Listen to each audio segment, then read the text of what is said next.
Welcome back to the Deep Dive. Today we're attempting to navigate something pretty huge, really, a massive shift that's underway. It really is. We're talking about value, consciousness, economics. It's all being reshaped and fast. And AI is right at the center of it all. Absolutely. It feels like we've definitely moved past the information age, where just having data was the main thing. Right. So what's driving the economy now? It feels less tangible. Exactly. Emotion, maybe, resonance. The quality of human consciousness itself seems to be emerging as the new ground. So our goal today, our mission, is to kind of map this out for you, give you a shortcut maybe. Yeah, we need to unpack this idea. Is AI just replacing us? Or is it doing something more like expanding what humans can do? And track how value is shifting away from just money towards, well, something else. Intrinsic value, self-fulfillment. That's the core of it. And it leads to the big question our sources are asking. If language, if logic are becoming almost cheap, overproduced commodities. And what's the economy actually built on? Let's maybe start with the tech itself, with AI. Good place to start. Because there's this common assumption, right? That AI is only valuable if it takes over a human job. Well, yeah, that's kind of the first thought, isn't it? If I see a new AI tool, I think, okay, what's the point if it just does what I can already do, maybe faster? Is that all it is? Convenience. And that's precisely the distinction we need to make. If AI only does what humans can already do, faster or cheaper, that's just efficiency. Okay. Useful, maybe, but limited. Exactly. It's short-term game. The real lasting value, the game-changing stuff, happens when AI pushes us into areas we couldn't even think about before. Domains that were simply impossible for the human mind alone. That's the expansion piece.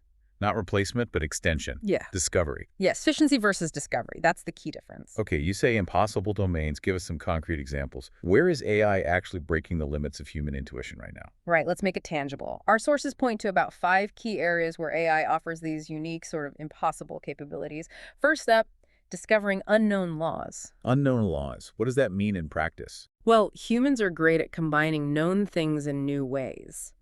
But think about drug discovery or material science.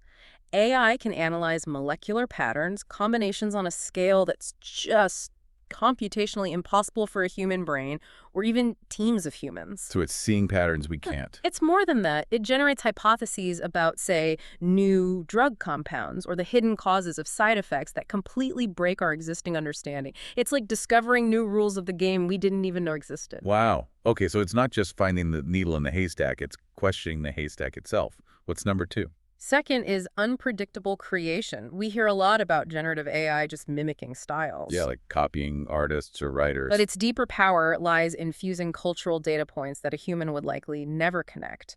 Imagine the structure of Renaissance music merged with the rhythm of jazz, but then influenced by real-time data from, say, a modern city's traffic flow. That sounds wild. It is. It's not imitation. The sources call it a multiplication of sensibility. It's cultural exploration, creating sensory blends that were genuinely inconceivable before. Okay, that's definitely beyond just efficiency. The third one you mentioned involves scale. Total simulation. Absolutely. This is about sheer processing power. Think about a city. No single human, no committee can truly track and predict all at once the interplay between traffic, climate effects, economic activity, public health, millions of constantly changing variables. It's too complex. Too many moving parts. But AI can create that instantaneous total simulation. It can model the whole system dynamically. This allows for insights or policy ideas based on the entire picture, not just isolated fragments. That's fundamentally beyond human scale. Right. Okay, unknown laws, unpredictable creation, total simulation. The fourth one sounds deeper, translating the unconscious. That sounds almost like science fiction. It does, but it's grounded in data. Think about communication. AI can analyze not just the words someone uses, but their tone, their cadence, subtle shifts in how they type or speak. Like detecting emotion. Deeper than that, it can potentially detect underlying anxiety, confusion, or conviction, even when the person's explicit words say something else, like someone saying, "I'm fine." But the AI detects patterns indicating deep stress. So it might see an emotional truth before the person is even consciously aware of it. That's the idea. It visualizes subtle, non-linguistic cues that even a trained therapist might struggle to catch consistently.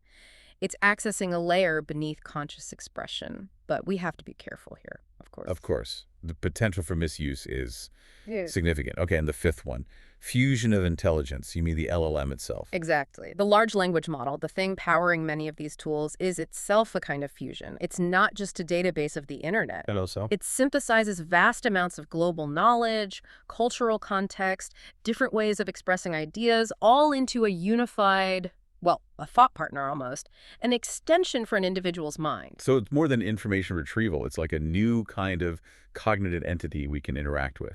That's one way to frame it, yeah. It represents a fusion of human expression and knowledge into something new. We're borrowing from this synthetic intelligence. Okay, so across these 5 areas, AI is genuinely moving beyond just doing human tasks better.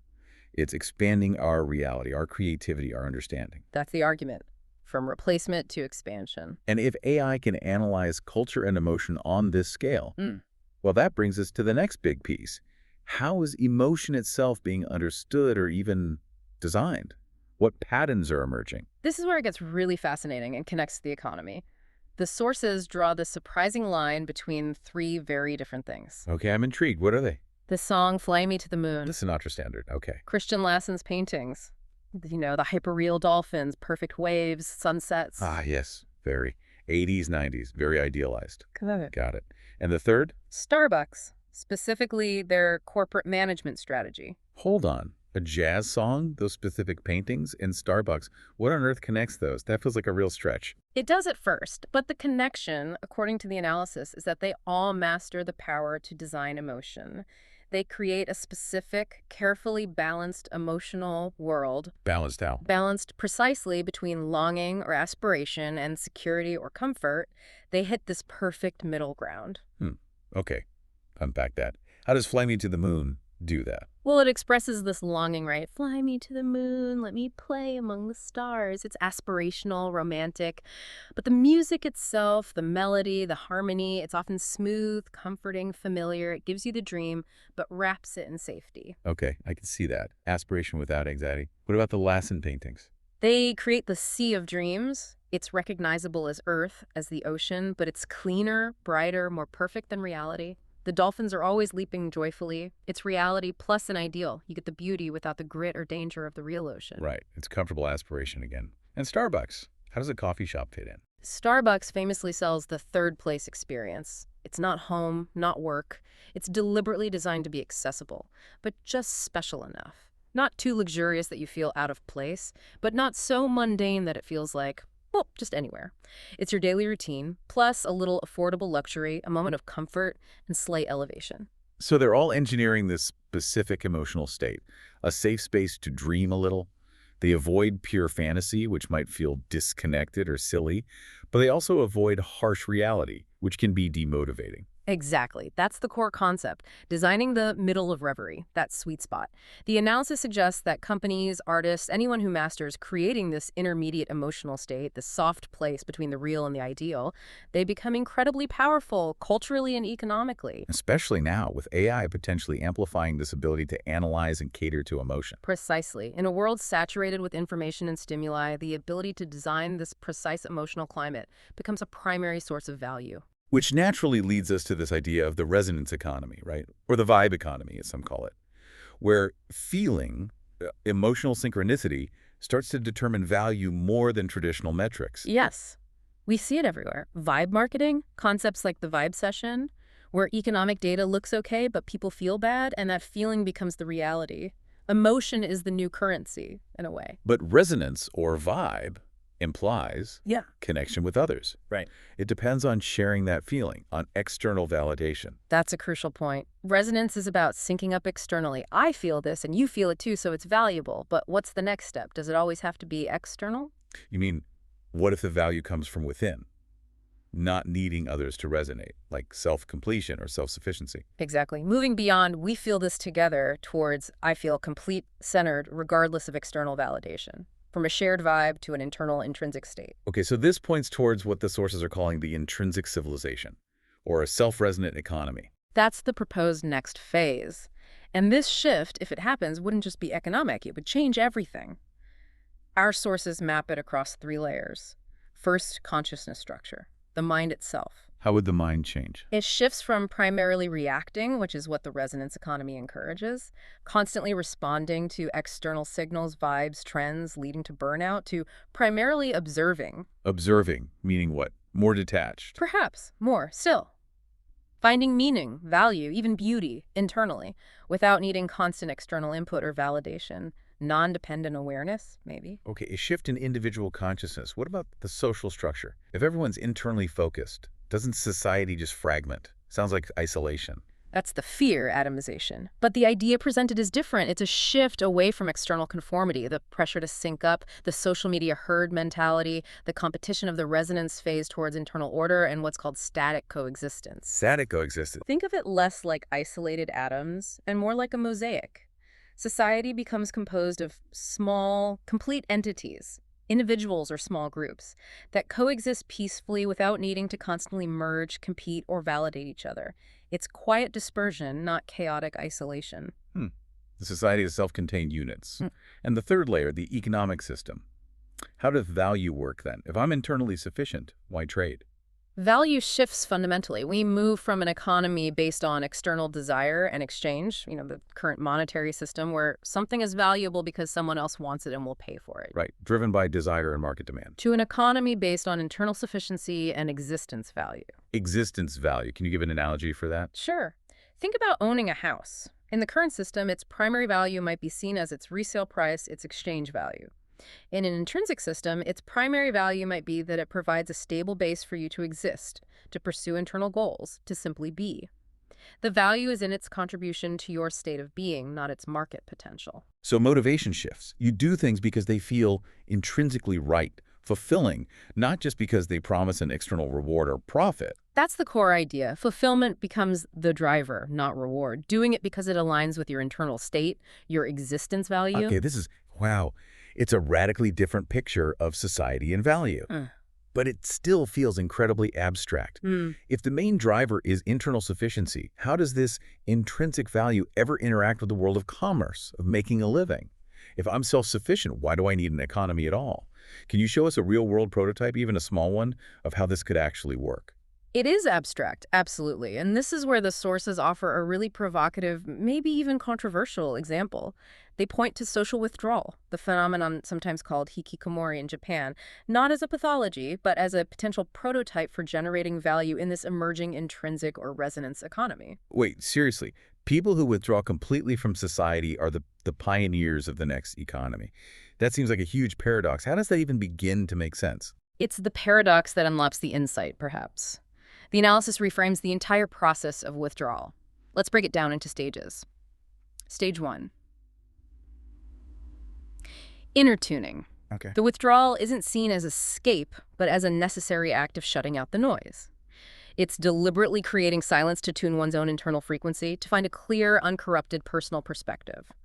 This establishes a potential source of value, though it's not economic at this point. It's about cultivating that observational state we talked about. Right, maximizing internal clarity by minimizing external static. Makes sense in theory? Then what? Stage 2. Inner creation. Having found this clear internal space, the individual starts creating things, but crucially, non-competitively.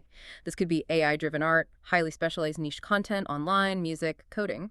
But the driver isn't market demand or beating others. It's purely internal satisfaction, exploring that tuned perspective. Okay, creating from that quiet center. But creation usually implies sharing. How do they share without getting sucked back into the competitive noise they withdrew from? That leads to stage 3, quiet sharing. The specialized, internally driven creations attract others who resonate on a similar frequency. This leads to the formation of what the sources call a quiet sharing space online. Think niche forums, specific servers, small groups. And interaction there is different. Very different. Connection happens through shared feeling, mutual understanding, even shared silence around the creation. It's not about likes, follower counts, or viral competition. It's a non-monetary exchange based on deep internal resonance. Value is exchanged through feeling, not currency. Fascinating. A microeconomy of resonance? Right. But the money question remains. how does this internal quiet value ever translate back into the broader economy? People still need to live, right? Right. And this is the final step, stage 4, external monetization, but it's framed as an aftershock. It's not the goal, it's a byproduct. An aftershock. How? The unique perspective, the quiet confidence, the specialized aesthetic that was cultivated internally during withdrawal that eventually finds an external application. Maybe they organize and sell tickets to a silent festival based on their community's principles.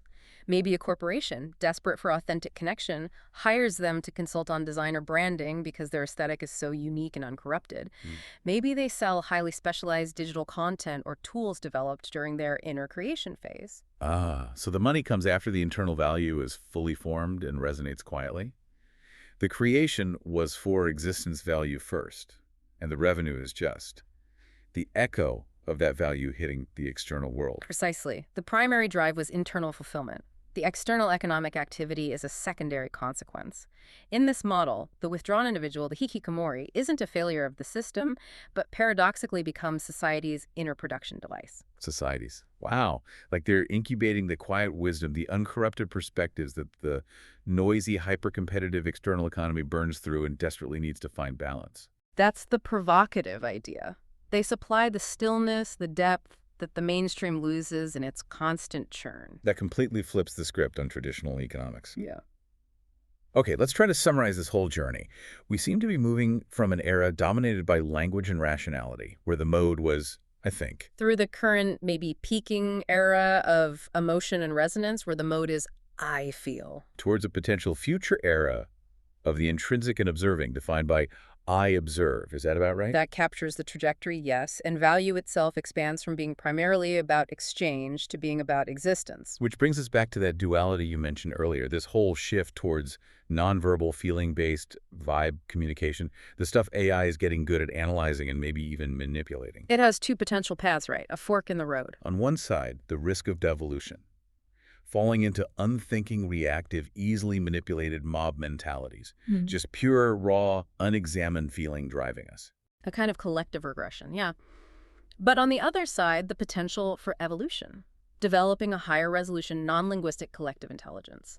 A way of knowing and connecting that integrates intuition and reason, feeling, and observation. So the tech is here, AI is accelerating things, the patterns of emotion, like that middle of reverie, are becoming clearer, maybe even engineerable. The knowledge is emerging. The tools are powerful. The test, really, for us, for the next phase of civilization, seems to be this. Will we use this powerful resonance, this deep dive into feeling, to close our minds, to retreat into conformity, fear, becoming passive recipients of designed emotion? Or will we use it to consciously open our minds, to build a more integrated, multi-layered existence where logic and intuition, individuality and connection, observation and participation can finally coexist? That really is the question. Which way is the human collective leaning? That's something for you, the listener, to really ponder. Where do you see us heading?